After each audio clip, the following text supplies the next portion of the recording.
Good afternoon. Shabbat shalom. Oh, are you gonna have to follow me if you're just taping me? You're not? Okay. I'll leave that up to you. Hi. We're gonna be friends, right? Yes. Good. Because that means you have to forgive me if you get offended. So, yeah, right? Yeah. Okay. Thank you for welcoming us here today and this afternoon. And today I wanted to talk about something I've never heard anybody talk about directly. That doesn't mean it hasn't been talked about, I've never heard anybody talk about it. And I think it's relatively important for us to know some things. I'm going to be going over quite a few things that are found in Genesis. I hope you'll forgive me about not being, once again, in the exact drush that we should be giving this week. So those rules are flexible. We have lots of flexibility. Lots of flexibility. I find that so the union has a program where various leaders from around the country, every week, one of the leaders writes a short like mini sermon, puts it on the website. And I found that if I said, I think people have heard this Torah passage so often that they could recite it from memory, I'm going to do the Haftarah. It seemed to brighten things up for me because I was dealing with passages that we didn't know by heart. So that's just the orneriness of me. And not want to do what everybody else is doing. As I said, if we finish relatively on time, then John and I will field your questions. Think of some hard questions. Just think of some difficult questions that you'd like to see us get all confused and say, we can't answer that. It's impossible to answer that because we'll answer it anyway. Or we'll give you something to think about. We might not answer it, but you'll be thinking about it later, what we said to you. Okay.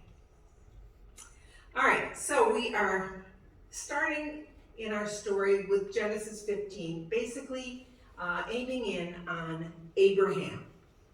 So we're starting in Genesis 15.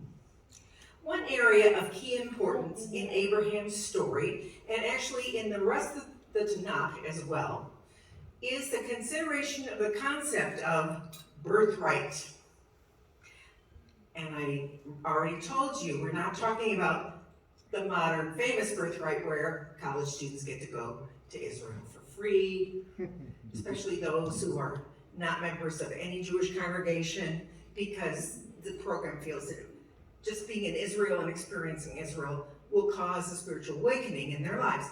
We're not talking about that, although we enjoy that program. We think it's great. A large part of the biblical concept of the birthright involves the family inheritance. How many of you have had to deal with an inheritance issue in your own personal family? How many of you have had to make a will as an older adult, not as when you were 21, because John and I did that too, and our children were babies, and so we had in there the relative they should go live with.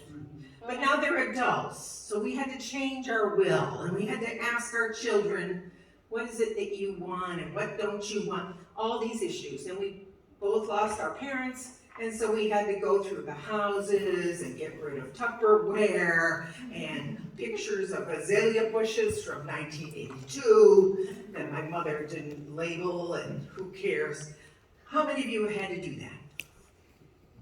Would you say that's part of your birthright? Is it part of your responsibility? Yes, it is. It's part of your responsibility, isn't it? Did you ask for the responsibility?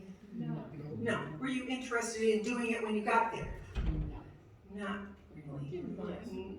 You didn't mind so much. It depends on what your family kept and what they got rid of before you had to go into it. Okay, that's a lot of you. I'm allergic to bullets. I'm in deep trouble. All right. A large part of the biblical concept of the birthright involves the family inheritance.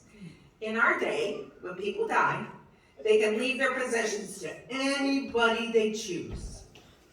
But our current understanding of inheritance practices is very shallow, and it's usually limited to the practice in our times. However, if you're an estate lawyer, then you understand. Okay. For now, I have some preliminary questions up here on the PowerPoint. Some of the preliminary questions we'll be looking at is, number one, who has the right to inherit the family's possessions? What are some of the examples of inheritance from the Tanakh? And how on earth does this matter to us today? Both in a physical inheritance way, where you have stuff that you've inherited, and in a spiritually inherited way, where you had spiritual parents or spiritual mentors who founded something within you and that you want to carry on and give to others as you go along your lifetime. In what sense do each of us have a birthright? So it's not, in this mind, just a physical of the stuff. It's also a spiritual birthright. And I want to think about that a little bit at the end. Okay, next slide. Usually I get to click on myself, but that's okay. So the first question is, how on earth do we do it now? And as I said, only estate lawyers really know. So if you had to make out a will, we had to go make out a will. I think it was 1.5 years ago, and that was a very exciting experience. Oh my goodness gracious. And then we had more questions than answers when we got done with him, although he was a very fun, seems to be a very nice guy. If you've read classic English novels from the 1700s and 1800s, you might know more about this than you think, but you know about it from what happened in the United Kingdom. Where if you've read Pride and Prejudice or seen the movie, or any other of those novels that have to do with families Jane Austen. All the Austen sisters and all the Bronte sisters talked about this. I'm sure there are men who also talked about this. I'm not sure if Dickens talked about this at any great length, but it was a problem in those books. Why? Because it was describing families who are not, the father was not the oldest child in the family. And so they were living off the kindness of cousins. And sometimes the cousins were seen as, they needed too much money. We wanted to keep our money. We don't want to have to, we'll give them some. But they might have to go out and get jobs, because that's what, if you're not born in their first position and inherit everything, then you might have to go get a job like other losers, et cetera, et cetera. And it becomes a problem for those families, which lead to problems when they become adults. You are familiar with the term primogeniture. Primogeniture is when mom and dad die, actually dad dies, and the oldest son inherits everything. Everything. And this was normal. In fact, this was normal into the 20th century, where the oldest son, no matter how many other kids are in the family, when dad dies, he inherits everything. Well, you say, what if a family only has girls? Well, then the oldest male descendant inherits everything, and that's when those girls become the problem cousins who need an allowance. Otherwise, they're going to have to go out and work for a living, heaven forbid. In other words, the oldest boy gets it all. Now, that was the common law. English common law is what American common law was built on, and so we always would look to them. But I will remind you, into the 20th century, this was the way it was. And I also want to remind you that it wasn't until 6 or 7, no, he might be almost 8. So, Prince William and his lovely wife they were going to have their first baby, and they took it to Parliament, and they created a law that said, no matter if our child is a boy or a girl, they will inherit the kingship or the queenship, because the rule used to be, until like 10 years ago, it had to be a boy. The first boy gets the kingship, and the girls, once again, they have to ask the cousin for money in order for that. So I'm just reminding you, not that long ago, these rules were still part of the public understanding of who gets the right to say, I get that, when Dad dies. All right, next slide. Biblical inheritance practices can be confusing. How can we possibly interpret them and understand them? I'll give you some examples. Because we read about what happens when Abraham, well, first Sarah dies, and we read what happens and what Abraham does, don't we, when Sarah dies? Then we read about Sarah dying, and we read about Isaac taking over the possessions of Abraham. And then Isaac dies, and we read about Jacob and Esau, the brothers who lived in the same household but had nothing whatsoever in common. So we actually know quite a bit about what happens in the Bible, or we think we do. And if there's things in there that we're not quite sure about, we're going to always side with the primogeniture is going to be the way to go with this. Except, how can we possibly know the way it was, other than, do we know that how Abraham and his family, was that normal? How they handled things out? Was that weird? Were they unique? Did their neighboring countries have this kind of situation, or was Abraham's family a unique family? And I'm here to tell you, uniqueness is way overrated. Those who say, well, that was unique, and I'm going to tell you, it's way overrated to be unique. That's not what we should be going for at 100% of the time. Sometimes it's better to be just like everybody else. Why, that's terrible for me to say, isn't it? Well, you know, Abraham and his family were not unique. In fact, they fit right in with the culture of this time. How on earth can we know this? Patrice, you're telling us this, but why should we believe you when we never heard these things before? And I'm going to tell you, we can get insight from the ancient cultures of Mari, is one of the cities that has been archaeologically dug up, and we've read their stuff. And in this discussion, Nuzi. And these are two cities in the ancient Mesopotamian area, fairly close to where Canaan was, that we know a lot about because we dug up their libraries and we've read their sources. We've read the documents. So the Nuzi documents, which I'm going to be keying in on in a minute, they are very important because these are neighboring cultures. The Nuzi culture was very neighboring. It was right. They were all sort of like Canada and the United States, so close that you can't, there's not that much actual difference in day-to-day life. Some laws might be different, but in this case, not so much, especially with inheritance laws. And you should keep in mind that the archaeologists have placed the Nuzi documents.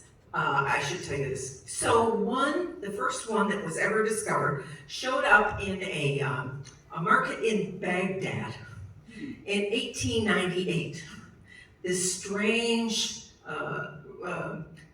stone shard that had strange writing on it showed up in Baghdad, and the person who bought it and started to go over there goes, this seems very important, and this also is reminding me of, laws from the Bible, until about the 1920s, when all of a sudden it was a big archaeological discovery of where this one beginning thing had come from. And so then archaeologists dug up all of the shards, like the libraries that they had still under the sand in the Mediterranean area, or in the Mesopotamian area, and they determined that these were written about the year 2000 BCE. Lucky for us, that's a key date. Because if you want a key date, an easy date to remember Abraham, about the year 2000 BCE. Very simple to remember that. Yes? Yes? Keep it in your mind. Someone says Abraham, 2000 BCE. So, what did they read about in the civilization in Nuzi that should remind us of Bible stories? Huh, that's interesting. Next slide. Okay. In a lot of ancient cultures, the firstborn son was entitled to lead the rest of the children and also had the right to inherit a good chunk of the father's estate. However, a common practice in the Tanakh is for God not to give the blessing and not to give the inheritance or not to give the favored status to the oldest. God sometimes chooses a younger son. Huh. Now I have here the Jonas Brothers. In case you don't recognize them, you better get hip to the times because they're cool and very handsome boys, aren't they? Right? And so they are representing a family in real life. And I don't know which one is the oldest right off the top of my head. I would have to ask my granddaughter. She would know which one was the oldest. Possibly my daughter would know too. So out of those three, normally God picks the oldest. Thank you very much, the rest of you. Thank you for your service. Maybe he'll give you some money along the way. Sometimes God chooses a younger guy from the family. And as I said up there, what? What? Is that okay? Is that okay to do that? That doesn't seem right. The whole British Empire would say that's not right. You can't do that. If you're born first, you get it all. Except for the little bit you gave to people because they whined. They didn't have any money. The elevating of the younger over the older to a family leadership position is unexpected and seems to stress the point that it is God who blesses who God wants to bless to be the leader, based on God's choice and not on when you happen to be born. That means that Isaac gains precedence over Ishmael. Ishmael's the oldest, remember? Jacob gains precedence over Esau. Esau was born first, Jacob was born second. Joseph gets precedence over Reuben. Reuben was the firstborn of Jacob's sons, but you know, that's a complicated story. I'll let you read that for yourself. But it's Joseph who becomes the firstborn. Mm-hmm. And that has everything to do with then what goes on in biblical times. Joseph's sons, who are twins, once again, wherever you heard this story before, Ephraim is younger, Manasseh is older, they're born as twins, and Jacob takes them on his knees in Egypt, and he puts Ephraim on his right knee, and he puts Manasseh on his left knee, and then he blesses them. And Joseph said, no, Dad, you've got it mixed up. You've got the older, they should be switched because you've got the older and the younger, and you're giving the blessing to the younger. And what does Jacob say? I know what I'm doing. Mm-hmm. And you would think that Jacob, with his family history, he would be very sure who God wanted that blessing to go to, wouldn't he? That would be a special little memory in his mind about his life and who was going to get the inheritance of God's blessing. Reuben had the rights of the firstborn until he happened to sleep with Bilhah, who was a concubine of David. And once he did that, the text says he brought shame on his whole family and he lost the birthright of being the first son. You could look it up and read it in Genesis if you don't believe me. And when Jacob took Joseph's two sons, his twins, remember, Joseph married in Egypt. Remember, he was taken to Egypt and plopped there all by himself. And he had adventures. And he was married in Egypt to a woman who is called the daughter of a priestess of Egypt. You would think, humanly speaking, that Jacob would have every right to say, well, your kids are very cute, but they're not Jewish technically, and so we can't accept them. Is that what Jacob did with these two children in Egypt? By no means. He said, they're not going to be just my grandsons, they're going to be my sons. And when he took them on his lap, he took the younger over the older. Once again, he did the switcheroo and said, Ephraim will receive the blessing, but both of these kids will be my son. Not just my grandson, but my son. In doing that, that in effect gave Joseph a double portion. A double portion of inheritance over the rest of the tribes. Because remember, Ephraim and Manasseh together make up the tribe of Joseph.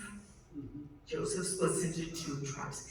He got double the portion from God. It's a wonderful story about how God rewarded Joseph after all his life's activities and hardships. Okay. In the future, the two children, Ephraim and Manasseh, would lead two different tribes of Israel, thus giving Joseph a double portion. Next slide. Does the chosen person, the inheritor, almost always a guy, get everything? Well, primogeniture in the British Empire would say, well, yes, they do. Sorry. Any other questions? Move along. That's who gets it. Nobody else has a claim? Move along. Interesting. That means, sorry. I'll take that back, whatever it was I was going to say. The Lord is blessing who he wants to bless, and it's based on God's choice. I was going to say that many modern readers, especially if you're the oldest in your family, how many of you are the oldest kid in your family? Oh, I see. You probably think this is totally unfair and you've been cheated out of stuff. If God chooses one of the younger brothers and sisters, and I'm the youngest in my family, so I'm pretty happy with everything right now. I'm like David. All the other brothers didn't measure up, but the smallest one got the blessing. So I'm pretty happy about being the smallest one at this point. Although I can see why the oldest people might be shaking their heads and wondering what God has in mind with this. In ancient Sumer, which is another city that we know about in the Mesopotamian area, the entire estate, the whole shooting match, both property and stuff, was the property of the oldest son. So they did the primogeniture. However, in another community, in Nuzi, each son got a part of the father's estate, with the older son getting twice as much as the others. Oh, really? That's interesting. So in Sumer, which was another area community, it was more like same old. But in Nuzi, the older son got part. Everybody shared, but the oldest got a double portion. What did we just talk about when we mentioned about Joseph and his two boys, even though they were born Egyptians? They did not qualify as Jews, except he did when they were adopted. Okay. In Nuzi, each son got a portion, with the oldest one getting twice as much as his brothers. This should remind you of the why behind Ephraim and Manasseh. Was God being weird? No, God was giving them a community that was actually like the neighbors in a good way. In a good way. Next slide. Could a childless couple find an heir? So, I've always have found it ironic that, God gives Abraham this fabulous set of promises in Genesis 15, right? And he says, takes him out to see the stars in the sky. Abraham, see all the stars in the sky. You're going to have more. You're going to have more great-great-great-grandchildren than there are stars that you can see here. And what becomes the major problem in most of these generations right after Abraham? They're infertile. There's no kids. But God's going to give Abraham all these descendants, even though they have problems getting pregnant. It happens over and over and over. And yet God says, there's other ways to handle this. And this is what Abraham and Sarah both work on this problem. They realize God has promised all these descendants. They realize they have no descendants. In Newsy, this was very easy to take care of. And here are the two ways. First, in Newsy, a couple who did not have children could find an heir. They could adopt someone as an heir. And Abraham and Sarah tried that, didn't they? What did they do? Eliezer, the faithful servant. Seems like a very godly man. He was entrusted with taking Isaac to go find a wife, remember? I get it, God, probably Abraham is saying. I'll adopt Eliezer and he'll be my heir. I'll leave everything to him. And God said, maybe not. Sarah has a similar idea because in Newsy, a wife who was infertile could give her female servant to her husband in order to have a baby, which would then become the actual wife's baby. And Sarah says, Hagar, I'm giving you to Abraham, and when you have a child, then you'll give it back to me. This was, once again, in Newsy, this was normal activity. Some people have been taught that this was sin.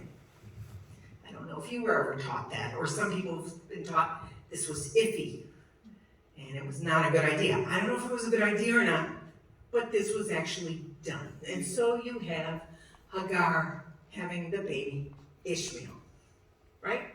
That's how we get Ishmael, who's 12 years older than their actual child, Yitzchak. Yeah, Yitzchak.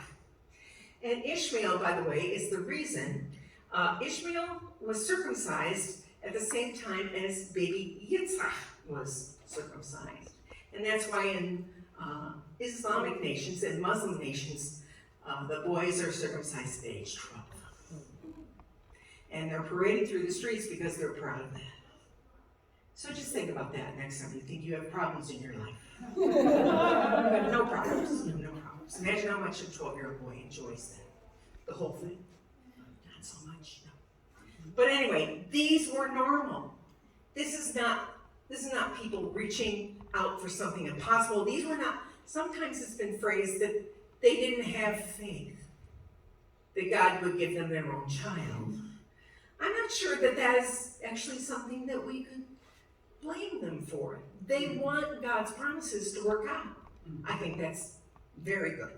I think we should all be in favor of God working out his promises the way he chooses. Yes? No, Patrice, just you think that. The rest of us hate those people. So, how can a childless couple find an heir? First, by adopting someone precious to them, and second, by giving, the wife would give a servant over to the husband and have a child on his behalf, both of which were tried in this situation. But God wanted, that's when the three gentlemen show up at the tent that John was talking about earlier today. And I just want to remind you, if you've ever had experience camping in a tent. How many of you have experienced camping in, not an RV, that doesn't count. But if you camp in a tent and it's hot outside and your tent is in the sun, where's the only place that you can get some breeze? There's no trees really growing. If you sit outside of the tent in front of the doorway, because then you'll get a breeze because the air heats up in the tent and then it blows out through the doorway. So this is, whoever wrote this, somebody had been camping in a tent and knew that if you're hot, you're gonna sit right there in front of that open door and feel the breeze on your back until these three strangers walk, then you have to get up and go worship them and help them. And somehow that seems hot and tiring, but actually it was probably the women in the tent who were doing the main amount of the work. But, so, that guy comes as part of the three and says, no, Abraham, you don't understand.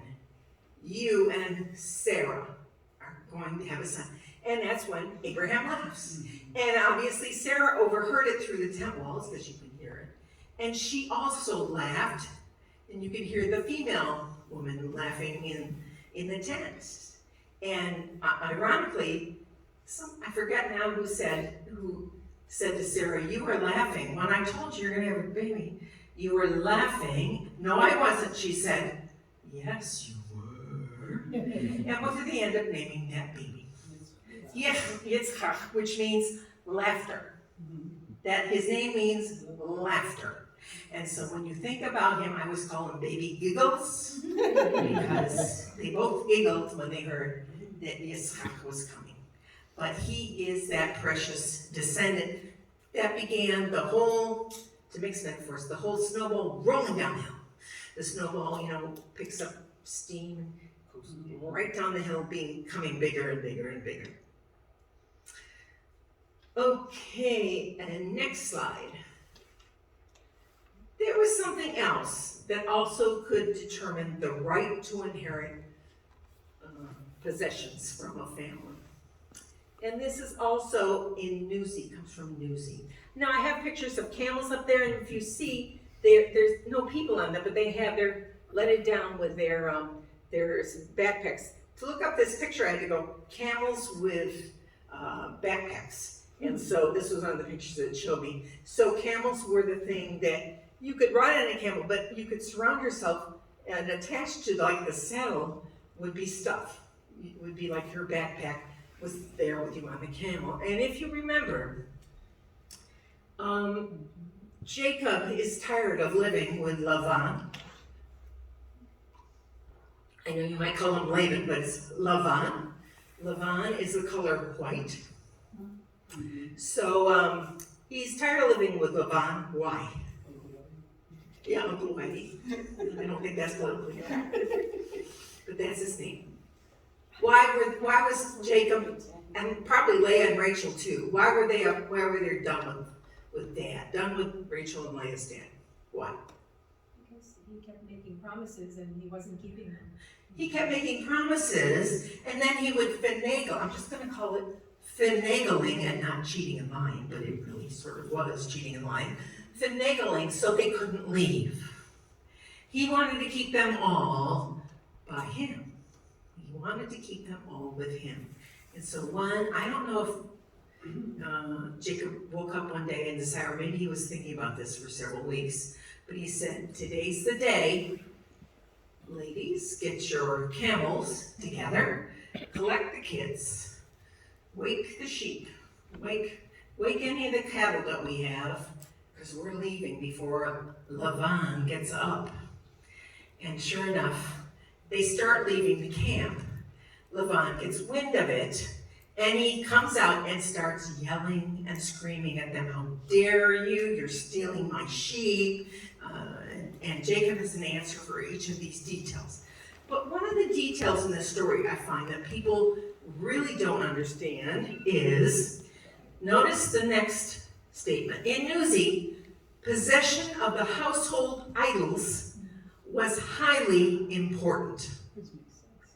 If you had possession of your family's idols, that was a key factor in claiming, your inheritance. And if you didn't have any, then you had a very weak case for claiming your family inheritance. Rachel does something important in that story that seems weird. When they get on the camels, what does she take? She took the family idols. Now, not you, you're all adorable, and you have great teaching here, but in other places, I don't know. Name a place where they have weird and wacky people. San Francisco.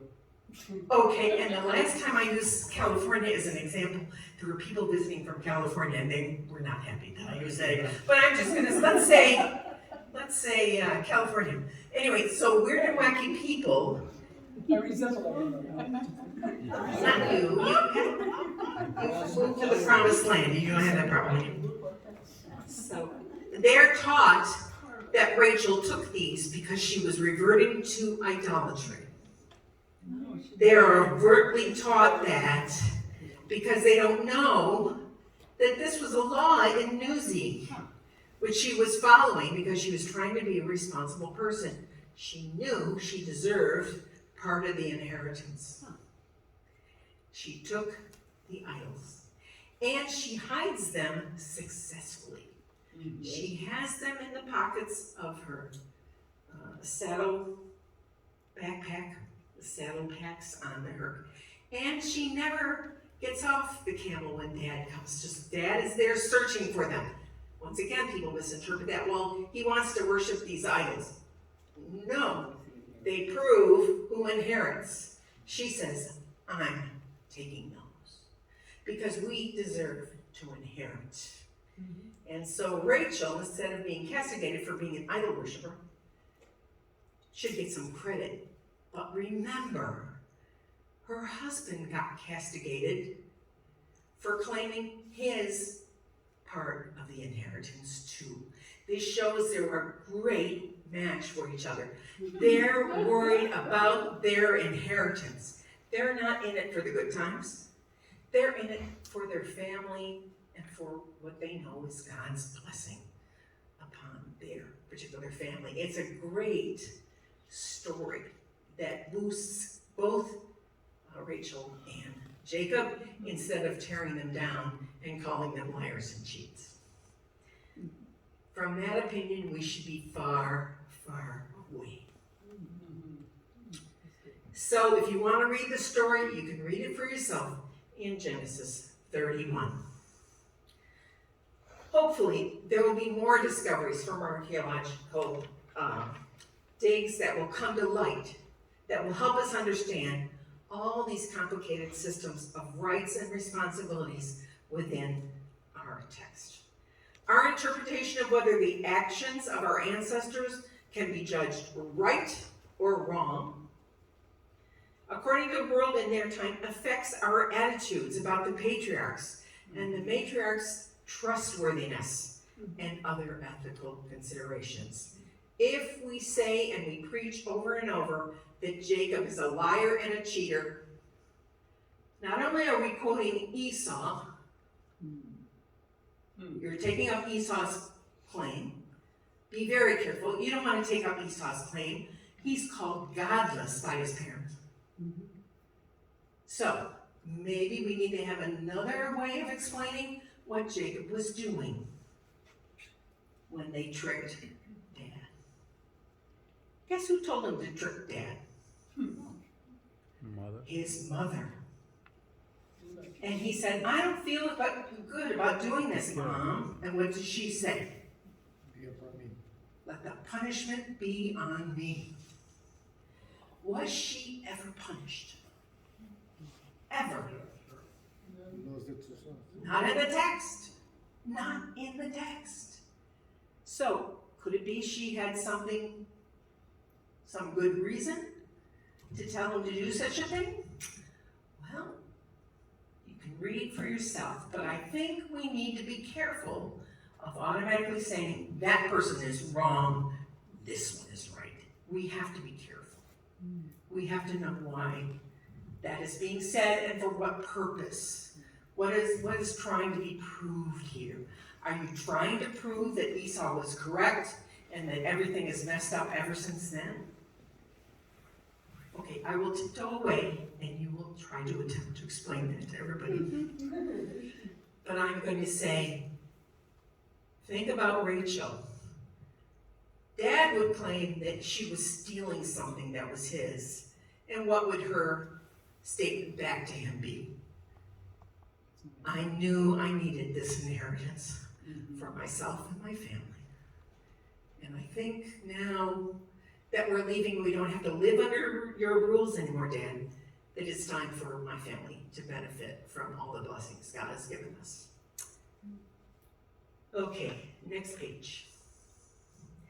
An additional consideration of inheritance that we don't often think about, or we think about it every now and then, but it doesn't ring true in our own lives, is that in modern times, although I might inherit the house that my parents may own, that's normal, there's no guarantee that it will continue in my family. Is that fair enough? I can sell it to whoever I want. Sell it to Joe Blow down the street or a foreign person, and that's okay. But remember, part of the inheritance, when you get to the 12 tribes, is your plot of land.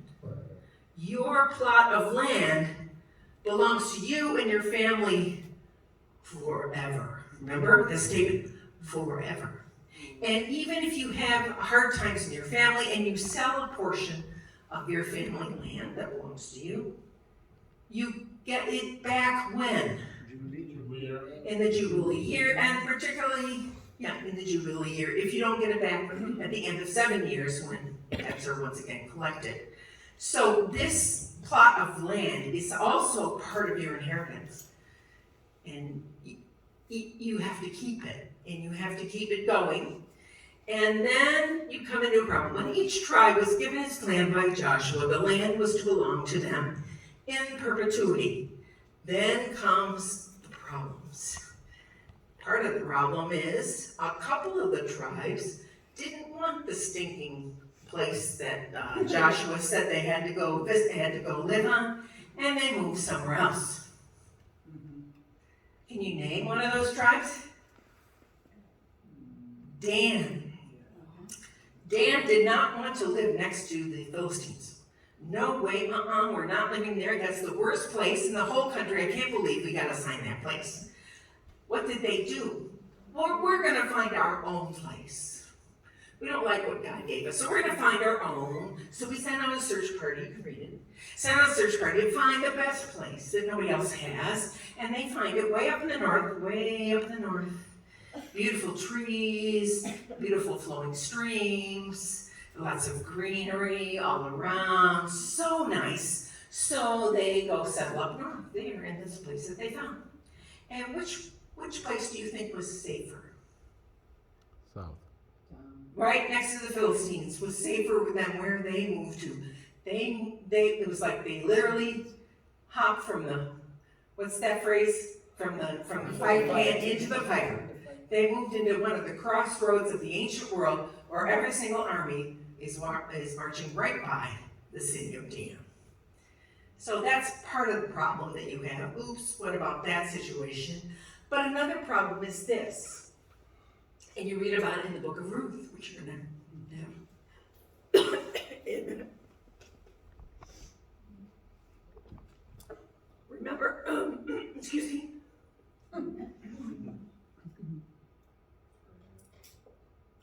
Remember, you got the family, Elimelech's family, his wife and his 2 boys. There's a famine in Bethlehem where they're from.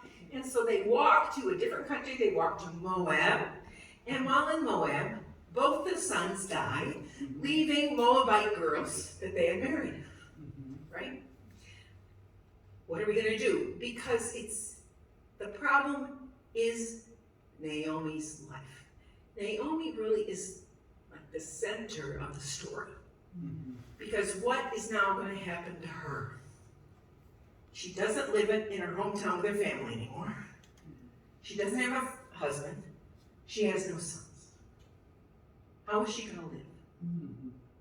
What's her life going to be like? How's she going to eat? You have nothing.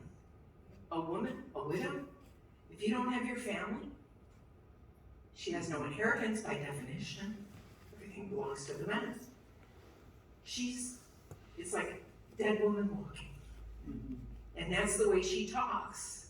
And she says to the girls, go home, go to your family, they'll take care of you, even though you're widows now, but I have nothing. I have nothing. I'm going to try to go back to my childhood home, which is Bethlehem. Maybe you heard of it, Bethlehem. And the one daughter says, no, you are my mom. I'm your family. It's wonderful. And mom still has the, no, you better rethink this, and mom is not sure that she's happy, but, Ruth keeps following and trailing along, and, okay, and finally, Ruth puts into action what she said, right? She said words, I'm gonna go with you, your family, my family, your God is gonna be my God, I'm giving up everything in Moab, my family, my God's everything, go with you. And so they show up in Naomi's hometown. And you know what happens? One of the first things, the people in Bethlehem go, there's Naomi. We're so happy. And who's the girl with her? Isn't that nice? Oh, it's a daughter-in-law. That's so nice. That's so nice. And then they watch what the daughter-in-law does. And then the cousin, who still lives in Bethlehem, he's pretty rich. And he sees how this girl treats his cousin. And the rest of that is a very happy love story. But this story of Levirate marriage, Naomi was on the verge of losing her husband's land because her husband had died and the two inheritors had died. How can she keep the land in the family? How can she keep her husband's family, their portion, alive in memory of them, the man and his sons? Because Ruth is willing, as a daughter, as an adopted daughter, and I would argue as a convert to Judaism, she's willing to have a baby with a cousin who's willing to have a baby. That one cousin is sort of a bozo. And Boaz in Hebrew, it's very clear, Boaz does not like the closest relative that should get first crack at having the special child. He doesn't respect him, it's very clear in the Hebrew. But Boaz goes through the rules as they are set down. He says, I'm really enjoying this part of the pond, not in a sexual way, but in a way that we are fulfilling the memory of my cousins, of your husband and his family, to keep their land. And so, indeed, it works out so Boaz provides the baby, and the family of Elimelech keeps their land, which should overjoy all of us, because when all seems lost, this land, which is a big part of their inheritance, is preserved through these babies. And through, eventually a couple generations later, you get David. So pretty good payback from Naomi and her daughter-in-law, Ruth. So that's an additional consideration when we're thinking about biblical inheritance. There's that land piece, which is inviolable, which can be lost forever to that family, and it is not a good thing if a family loses the land that was given to them. My God, that is tragic. Something a little different from, I inherited mom and dad's house and I sold it to somebody else. Okay, next page. What about us? It's very nice to talk about Abraham and Ephraim and Manasseh and all these situations.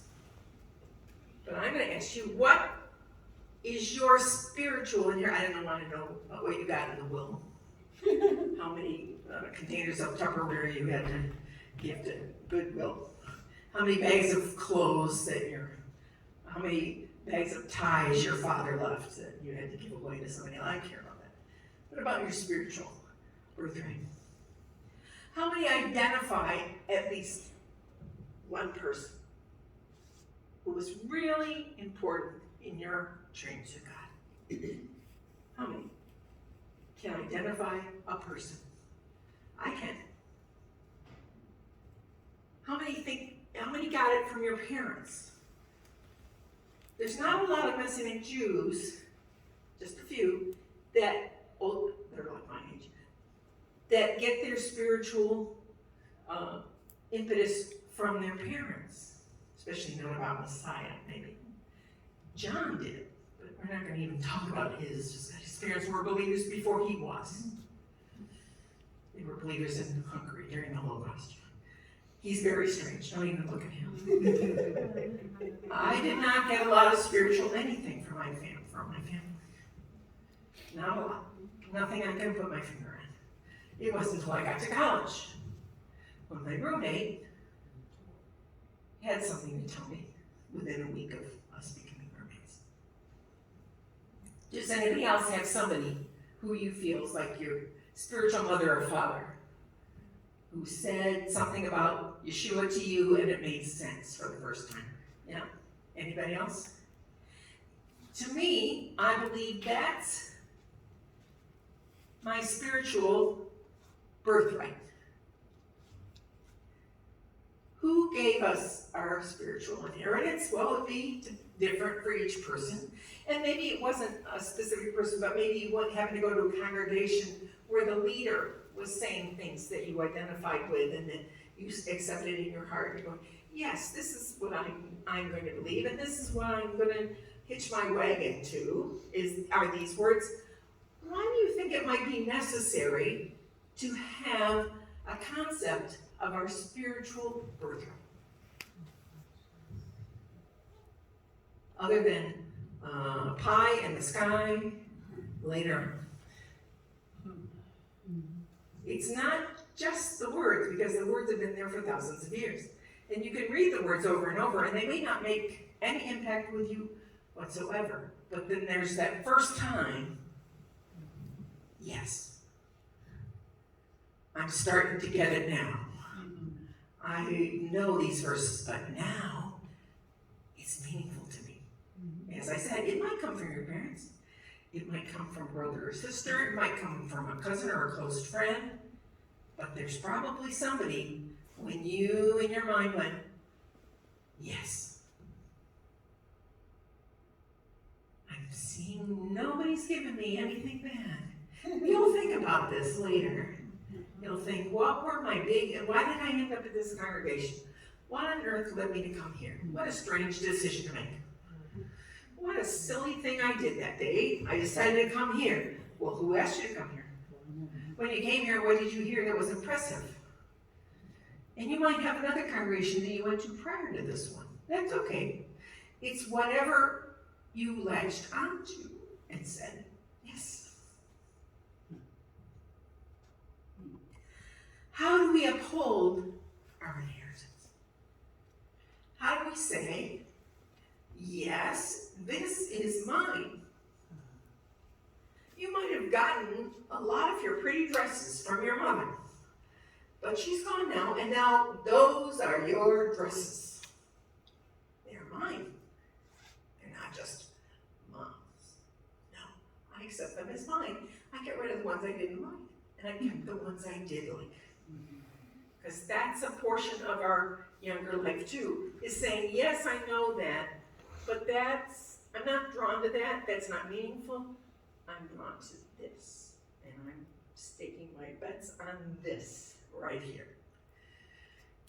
How can we not have it dwindle away?